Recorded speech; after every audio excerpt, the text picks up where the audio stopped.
Hello students. Socialism in Europe and the Russian revolution इस chapter के notes के साथ में ये हमारा फर्स्ट पार्ट है। इंट्रोडक्शन पार्ट से हम शुरुआत करते हैं। The age of social change. आप सभी ये वीडियो प्लीज़ पूरा देखिए क्योंकि बीच में मैं आपको बताऊंगी कि इम्पॉर्टेंट क्वेश्चन क्या है और 1 मार्क क्वेश्चन जहाँ पर मैक्सिमम स्टूडेंट्स गलत करते हैं उसके बारे में भी डिटेल में हम डिस्कस करेंगे। इसलिए प्लीज़ वीडियो को पूरा देखिए, उससे आपका बेनिफिट ज़्यादा होगा। So introduction, the age of social change is my first question है कि हमको फ्रेंच रिवॉल्यूशन से क्या आइडियाज़ मिलते हैं। फ्रेंच रिवॉल्यूशन हमने फर्स्ट चैप्टर पढ़ा है, उसके बाद अभी हम सेकंड चैप्टर डील कर रहे हैं। तो फ्रेंच रिवॉल्यूशन इतना इम्पॉर्टेंट क्यों है? क्योंकि first time in the world history ये हुआ था कि मोनार्के जिस टाइम पे फ्रेंच रिवॉल्यूशन हुआ था उस टाइम पे यूरोप साइड में या फिर थ्रू आउट द वर्ल्ड आप बोल सकते हैं कि मोनार्के का कोई भी डायरेक्टली अपोज नहीं करता था। तो फ्रेंच रिवॉल्यूशन ने थ्रू आउट द वर्ल्ड एक टीचिंग दी, एक लेसन दी कि अगर आप सोशल स्ट्रक्चर से अनहैप्पी हो तो आप मोनार्के का अपोज कर सकते हो। इसलिए फ्रेंच रिवॉल्यूशन इतना इम्पॉर्टेंट है। तो अभी फ्रेंच रिवॉल्यूशन के पहले के समय की अगर हम बात करें तो सोशल स्ट्रक्चर इन यूरोप में क्या सोशल स्ट्रक्चर था वो हमको जानना ज़रूरी है। और फ्रेंच रिवॉल्यूशन के पहले बिफोर रिवॉल्यूशन आइडियाज़ ऑफ सब पास वर देयर, मतलब कि idea of king, idea of church, idea of feudal system.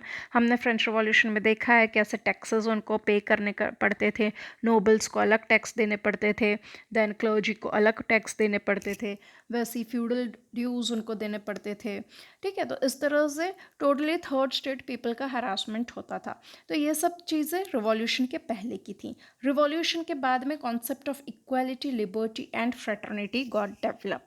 ठीक है, इक्वालिटी हम सब एक हैं, लिबर्टी आज़ादी, और फ्रेटर्निटी मतलब कि भाईचारा। ये सारे कॉन्सेप्ट फ्रेंच रिवॉल्यूशन के बाद में आए। फ्रेंच रिवॉल्यूशन के बाद में यूरोपियन सोसाइटी में भी 3 टाइप्स की आइडियोलॉजी या फिर डिफरेंट व्यूज़ देखने को मिलते हैं। और ये व्यूज़ क्या हैं? Views of liberals, radicals and conservative.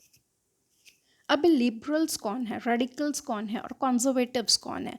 तो लिबरल्स जो हैं वो सपोर्ट करते हैं ideas of rights of individual को राइट्स होने चाहिए, जैसे कि rights of freedom of speech, right of gathering. ये सब कुछ पहले नहीं था यूरोपियन सोसाइटी में। तो लिबरल्स इन राइट्स को सपोर्ट करते हैं। वो रिप्रेजेंटेटिव के आइडियाज़ को भी सपोर्ट करते हैं कि मोनार्कियल कॉन्सेप्ट नहीं होना चाहिए बल्कि रिप्रेजेंटेटिव्स होने चाहिए। इलेक्टेड पार्लियामेंट्री गवर्नमेंट का सपोर्ट करते हैं कि डायरेक्टली सब कुछ मोनार्की के अंडर नहीं होना चाहिए, एक पार्लियामेंट्री बॉडी होनी चाहिए और वेल ट्रेंड जुडिशरी भी होनी चाहिए। अब जब रिप्रेजेंटेटिव्स पार्लियामेंट की बात हो रही है तो डेफिनेटली कॉन्स्टिट्यूशन भी होना चाहिए और कॉन्स्टिट्यूशन को सेफगार्ड करने के लिए जुडिशरी भी चाहिए। वो अपोज किस बात का कर रहे हैं? लिबरल्स जो अपोज कर रहे हैं वो है यूनिवर्सल एडल्ट फ्रेंचाइजी का। ये इंपॉर्टेंट है क्योंकि एक तरफ वो राइट ऑफ इंडिविजुअल की बात कर रहे हैं, दूसरी तरफ वो यूनिवर्सल एडल्ट फ्रेंचाइजी का अपोज कर रहे हैं। मतलब कि सभी 18+ लोगों को वोट करने का राइट नहीं होना चाहिए। अकॉर्डिंग टू देम अभी भी वो सिर्फ रिच और male male okay, not women, उनको ही राइट होना चाहिए वोट करने का। सेकेंड चीज़, वो अपोज करते हैं डायनेस्टिक रूल का। डायनेस्टिक रूल नहीं होना चाहिए, जिसमें टैलेंट है वो आगे आए, वो रूल करे, लेकिन राजा का बेटा ही राजा बनेगा ऐसा नहीं होना चाहिए। Now come to radicals. Radicals क्या हैं? वो लोग सपोर्ट करते हैं ideas of government based on majority of population. जो मेजॉरिटी चाहे वो गवर्नमेंट बने। The support women suffrage, women को वोटिंग का राइट हो, इस चीज़ को वो सपोर्ट करते हैं। अब वो अपोज किसका करते हैं? Radicals oppose the ideas of privileges of great land owners. मतलब कि जो हमने फ्यूडल सिस्टम में देखा था कि प्रॉपर्टी होल्डर्स, प्रॉपर्टी सिर्फ नॉबल्स को बिलोंग करती है and peasants they have to work as serfdom. Okay, उनको एक स्लेवरी वाली लाइफ जीनी पड़ रही है। इस चीज़ का वो अपोज करते हैं। और वो अपोज करते हैं कॉन्सेंट्रेशन ऑफ प्रॉपर्टी का।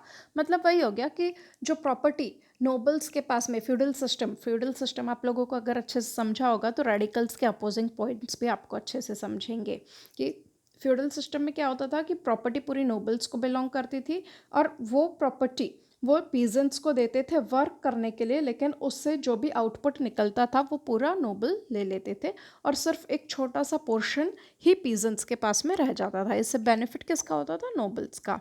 तो इस तरह से रेडिकल्स कॉन्सेंट्रेशन ऑफ प्रॉपर्टी का भी अपोज करते हैं।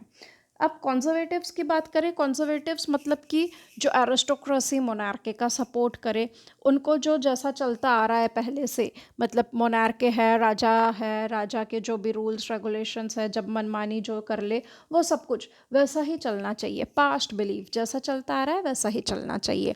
तो वो अपोज क्या करेंगे? वो अपोज करेंगे आइडियाज़ ऑफ चेंज का।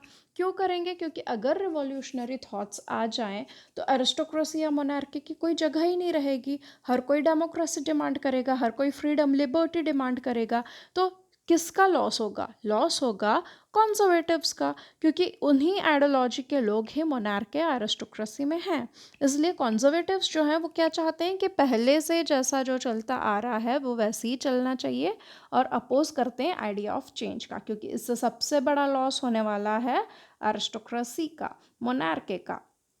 इसलिए ये लोग कॉन्जर्वेटिव थिंकिंग, कॉन्जर्वेटिव व्यूज में आते हैं।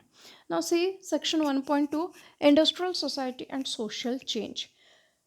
Development occurred because of industrialisation and expansion of railways. उस टाइम पे इंडस्ट्रीज डेवलप हो रही थी, रेलवेज डेवलप हो रही थी, और उसके कारण डेवलपमेंट हो रहा था। और इस कारण से लोग रूरल एरियाज से अर्बन एरियाज़ की तरफ माइग्रेट हो रहे थे। जब लोग अर्बन एरियाज़ की तरफ माइग्रेट हो रहे थे तो problem of housing and sanitation हो रहा था, क्योंकि बहुत कम एरिया में बहुत ज़्यादा लोगों को एडजस्ट करना पड़ रहा था। एकोमोडेशन प्रॉपर नहीं था तो सैनिटेशन फैसिलिटी प्रॉब्लम थी, और हाउसिंग की फैसिलिटी भी एक ग्रेट प्रॉब्लम थी।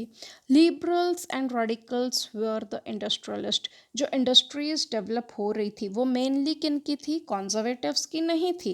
वो मेनली थी, हम लोगों ने फ्रेंच रिवॉल्यूशन में देखा है कि मिडिल क्लास किसकी थी? Educated people, professionals and businessman and traders की।